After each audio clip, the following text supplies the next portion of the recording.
You know, Kyle, I've been looking through your recent testimony to the Texas Senate, and frankly, it's hair raising. And just let me see if I've got this straight, okay? So you've got a former People's Liberation Army general billionaire who has bought over 130,000 acres of Texas land, including a giant wind farm in an area where there isn't particularly a lot of wind, that happens to be right beside a very sensitive U.S. military installation. Yeah. So, first of all, it's kind of hard to believe that we're talking about this and that it actually happened. But it's already happened. I was flying down to the Devils River area of Texas. When you think about the Texas map, it's the southern region of Texas where the bend is, essentially. It's just south of where that bend is, and it's right on the U.S. border with Mexico, which also you didn't mention, but is actually functionally relevant or germane to this conversation, and we'll get to why. But one of the other things you didn't mention is there was a 4,000 or 5,000 foot runway there where the Chinese general's expanding it to, we think, 10,000 feet. I flew over and took pictures, which I'll happily share with you.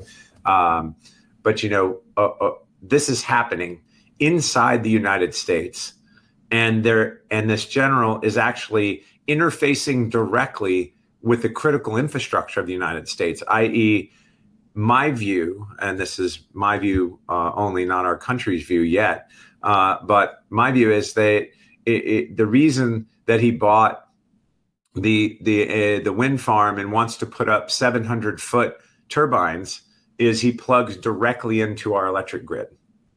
Well, plugging directly into our electric grid is something that should never happen.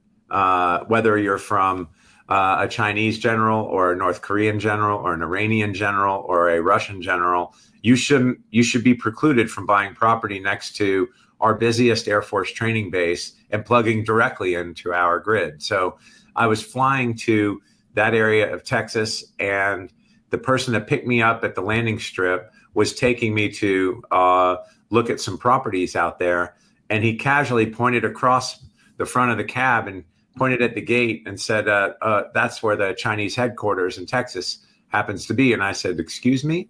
And I thought he was kidding, of course. And he said, no, that's where they're building their main facility and the runway for their big wind farm project down here. And I said, stop the car. And he said, no. They have cameras everywhere. They'll come after me. And I said, we're in Texas. Stop the car. No one's coming after you here. And he was generally frightened that I forced him to stop the car in front of this gate. The insidious nature of what's going on, believe it or not, I have photos of me standing at the gate. The name of this piece of property that is their headquarters is called the Morningstar Ranch. And if you remember in the Bible, the devil's name is Lucifer Morningstar. And you should see the obtuse star that denotes the landmark of this ranch. It's just, again, it's almost like made for TV fiction. You couldn't make this up if you tried.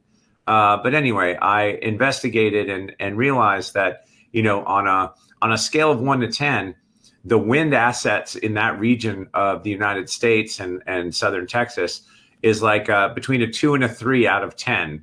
And if you and I were investing and buying big wind turbines and wanted to put them somewhere on, we'd look for two things. We would look for major wind factors, and then we'd also look for transmission equipment to be able to transmit it somewhere to sell it. We would never build a wind farm where this one is. And so there's a strategic reason this general has acquired all of this land, and he did it, again, in an insidious way. He got a local businessman out of Lufkin, Texas, to front for him and purchase all the properties. So none of the landowners knew they were selling to a Chinese general. And then in all one fell swoop, he flipped it to the general. 130,000 acres, to put that into context, is 200 square miles. Right? Just think about that for a second. 200 square miles of property. We have a Chinese general who owns 2/3 of the real estate in the capital of Xinjiang, where the concentration camps are for the ethnic Uyghurs. And he now owns 200 square miles of Texas land between one of our most active Air Force bases and the border of the US and Mexico. So before we continue, I wanted to tell everybody about our premier digital video platform, Epoch TV. That's where you can find all our exclusive content as well as the full episodes. You can subscribe at epochtv.com/ATL. I'm sure for everyone who's listening, I imagine this can be very, very hard to believe. I remember in the testimony, I mean, when I read the part that his interests control 2/3 of the capital of Xinjiang's real estate market. I mean, you know, can you even imagine that this person isn't deeply, deeply connected to the Chinese Communist Party? I mean, he has 6,000 CCP members that work for him. His two closest advisors are also ex-PLA generals. He runs 40 local branches of the CCP, grassroots branches. I mean, we've done some investigations into this General Soon, and it's hard to believe, but it's happening. And when you see this runway expansion, you wonder why on earth. I mean, it looks like one of those runways on the islands in the South China Sea. You know, all the islands that China claimed they would never militarize. Right? Xi Jinping said to President Obama, "We'll never militarize those islands." The next thing you know, they've got missile batteries and fighter jets and bombers on these 10,000-foot runways. Well, and so tell me the significance of having such a large runway, you know, private runway in the middle of Texas. Like, is it common to have runways like this for people to have such runways like this across the country? So in remote areas of the United States, people that have large land holdings will sometimes build their own landing strips. The enormity of this particular strip is a head scratcher because you can land just about every single, even very large private plane on a runway that's 6,000 feet long or less. My pilots decided that said that this runway looked like it was about 10,000 feet long. So it was abnormally large.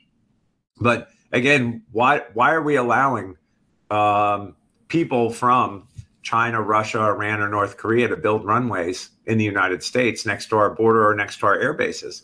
You know, they are 10 miles from this air base. 10 miles is nothing. Think about in an airplane, in an airplane traveling 600 miles an hour. How long does it take to go 10 miles? Literally a handful of seconds. So I think it's relevant. I don't know the full relevance. I truly don't know the full relevance of the runway, other than it doesn't make any sense. But the relevance of the wind farm is, again, it interfaces and plugs directly into Texas's power grid. And everyone's aware of what happened in January with the Texas power grid and how Texas is the only state that runs its own grid, right? The United States has a purview or regulatory oversight over the rest of the grids. Texas happens to be proud of their grid, and it doesn't want the U.S. interfering with their grid, and yet we have a Chinese PLA general plugging directly into our grid. Now, there's plenty of instances of malware. If you look at the GAO report that was recently released that I included as a footnote in my testimony, we are fully certain that the Chinese and the Russians, the North Koreans and Iranians want to disrupt our critical infrastructure. We are certain that they want to do that and that they have the capacity to do it. We mustn't ever allow them to interface directly with these things, whether it is our layer one phone system, layer one phone interconnections on the telco side, or whether it's our waste and water treatment systems, or our nuclear power systems, our nuclear power plants, or our electric grids. We just need to keep them out. It's a basic understanding of how you protect national security. And so it's just fascinating to me to see kind of how this sausage is made and how GH America got formed, and how he was able to buy all of these properties. He still owns these properties as we sit here today, Jan. Now, this bill went through both the House and the Senate in Texas, and to put it under context, after the Senate bill testimony was heard, I brought General Spalding and Patrick Genevine, who beat Avick in court to testify with me.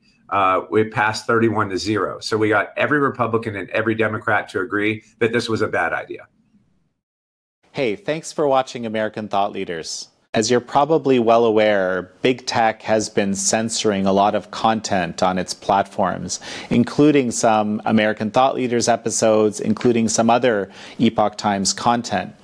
Now, to deal with this, we've actually launched a new video platform, Epoch TV. Epoch TV is our premium platform for digital video content. It's got American Thought Leaders, it's got Facts Matter with Roman Balmakov, The Larry Elder Show, Crossroads with Joshua Phillip, and frankly, this is our contribution, if you will, to the uncensored media landscape, which is something we really, really need in this country and around the world, frankly. To subscribe, epochtv.com/ATL. Go to epochtv.com/ATL or hit the link below.